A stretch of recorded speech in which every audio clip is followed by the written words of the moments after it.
तो अभय दुबे, किसान का पेट जरूरी नहीं राजनेताओं के लिए, वोट जरूरी है, और ना उसमें आप अलग खांचे में खड़े हुए नजर आते हैं ना दूसरी पार्टी।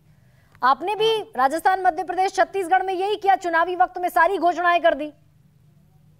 गरिमा जी, अब 20 मिनट आपने बीजेपी के प्रवक्ता से बात की है, 5-7 मिनट दीजिएगा मुझको। 2-3 डेटा आपने गलत किए। मुझे दुख हुआ कि भारतीय जनता पार्टी के प्रवक्ता इतना भी पढ़कर नहीं आते हैं कि गेहूं का समर्थन मूल्य 23-24 का बता रहे हैं, वो 2125 रुपए गेहूं का है, उन्होंने बताया। सुनिए ना, धान का है। अरे साहब, 2275 रुपए घोषित हुआ है गेहूं का समर्थन मूल्य। क्षमा कीजिएगा, और आपका भी डेटा मैं करेक्ट कर दूं, ये 8 अगस्त 2023 का मोदी सरकार का जवाब है। आपने बताया कि अधिकतम 10 करोड़ 45 लाख किसान, बिल्कुल गलत है। ये जो अधिकतम इन्होंने दिया है for year 2021-22 number of beneficiary है 10 करोड़ 85 लाख 69,918, और अगर वो 8 करोड़ 12 लाख कर दिए हैं तो इसका अर्थ है 2 करोड़ 72 लाख किसानों को, 73 लाख किसानों को। एक सेकंड में थोड़ा सा आपको रोक रही हूं, मैं आपकी बात पूरी सुनूंगी। जिस डेटा पर आप सवाल उठा रहे हैं वो डेटा पार्लियामेंट्री क्वेश्चन के रिप्लाई में दिया गया है। वो आप अखबार पढ़ रही हैं? अखबार ने इस डेटा को छापा है और इसके मुताबिक साल 2022 में 10 करोड़ 47 लाख किसानों को बेनिफिशियरी मानकर पैसा दिया गया। मैं गरिमा जी, किसी अखबार के डेटा पर आज तक मैंने भरोसा नहीं किया। संसद का रिप्लाई है सर, संसद पर भरोसा करते हैं। माफ कीजिएगा, झूठ लिखा है अगर भरोसा करते हैं। अरे ये संसद का रिप्लाई मेरे पास है। मैं कभी भी बगैर सीएसीपी के, संसद के रिप्लाई के, कोई तथ्यात्मक बात मैं गलत करता नहीं हूं। जो तथ्य गलत थे वो मैंने आपके सामने रख दिए। अब बड़ी बात ये, देश में किसान कितने हैं? तो एग्रीकल्चर सेंसस ये बताता है कि 14 करोड़ 65 लाख किसान हिंदुस्तान में रहते हैं। तो प्रधानमंत्री जी फिर ये बताइए कि 10 करोड़ 85 लाख किसानों को आपने क्यों दिया? और हतप्रभ मैं इस बात से हूं क्यों 14 करोड़ 65 लाख किसानों को 25,000 रुपए प्रति हेक्टेयर इनपुट कॉस्ट बड़ी हमने कैलकुलेट की। उसमें आप देखिए तो कीटनाशक पर 18% का जीएसटी लगाया, कृषि यंत्रों पर 12% का जीएसटी लगाया, ट्रैक्टर पास टायर पर 18% का जीएसटी लगा दिया, डीजल के दाम बढ़ गए तो 25,000 रुपए इनपुट कॉस्ट बढ़ाई, और अगर आप खेती के रकबे से कैलकुलेट करेंगे तो 2,86,000 करोड़ रुपए हर साल मोदी जी किसानों की जेब से छीन लेते हैं और 60,000-70,000 करोड़ रुपए देने का स्वांग रचते हैं। अब अभय दुबे, मेरा क्वेश्चन सुन लीजिए, काउंटर क्वेश्चन बड़े सम्मान के साथ। आपने राजस्थान में भी घोषणाएं की, छत्तीसगढ़ में भी घोषणाएं की, देश भर की जो एमएसपी है उससे ज्यादा एमएसपी पर आपने गेहूं और धान की खरीद मूल्य भी तय कर दिया तीनों राज्यों में, बल्कि तेलंगाना में भी। तेलंगाना में तो आपने कहा कि 15,000 रुपए साल देंगे। तो अगर किसान इतना प्रताड़ित है मौजूदा सरकार से तो भरोसा आप पर जमता क्यों नहीं? न्याय योजना आप भी लेकर आए थे 2019 में।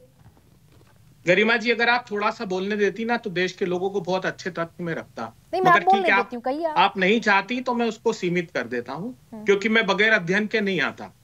आज जो ये झूठ की गारंटी परोसी ना मोदी जी ने, मैं जिस स्टेट में बैठा हूं अभी, प्रधानमंत्री जी आपकी सरकार कान खोलकर और गौर से सुने। आपने कहा था 3100 रुपए धान के देंगे, मोदी की गारंटी, सरकार बना दो। अभी 9,27 लाख मेट्रिक टन आपने धान खरीद लिया है। कितने पैसे में खरीदा मोदी जी? 2183 रुपए में। क्यों? उनका क्या दोष है? आपकी सरकार बना दी किसानों की। झूठ की गारंटी परोसकर आपने किसानों से वोट ले लिए।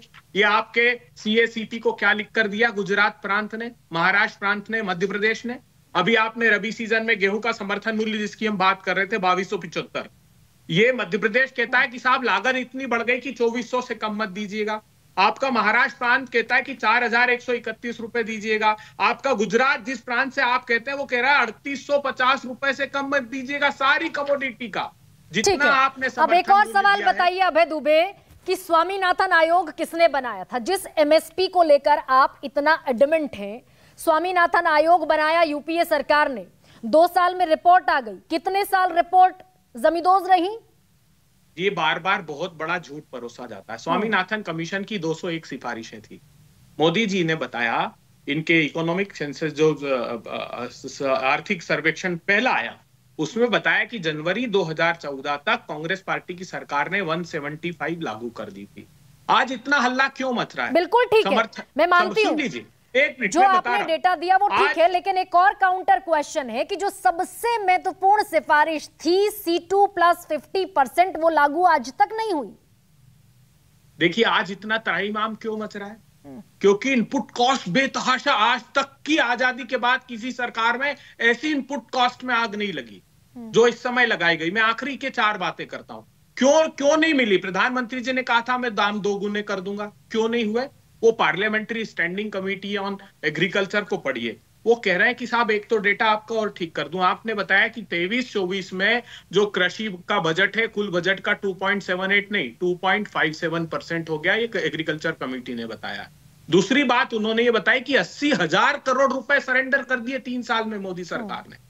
जो एग्रीकल्चर बजट के प्रोविजन रखे थे वो खर्च नहीं किए और आपने उसको सरेंडर कर दिया। इन्होंने कहा कि प्राइस डिफिशियंसी एक आशा स्कीम लेकर आ रहे हैं, बाजार में जब भी भाव कम होंगे सरकार उसकी प्रतिपूर्ति करेगी। ये अभिमन्यु जी ने भी कई बार ये मुद्दा उठाया है। पहली बार उसका 500 करोड़ बजट रखा, उसका रिवाइज करके 1 करोड़ कर दिया और 0 पैसा खर्च किया। नहीं तो आप न्याय योजना लेकर आए थे ना अभय दुबे। फिर मुझे, क्योंकि आप जिस डेटा पर सवाल उठा रहे हैं, आप न्याय योजना लेकर आए, स्वामीनाथन आयोग आपने बनाया, C2 प्लस 50 की सिफारिश उसकी सबसे महत्वपूर्ण सिफारिश है, टॉप पर आती है C2 प्लस 50%।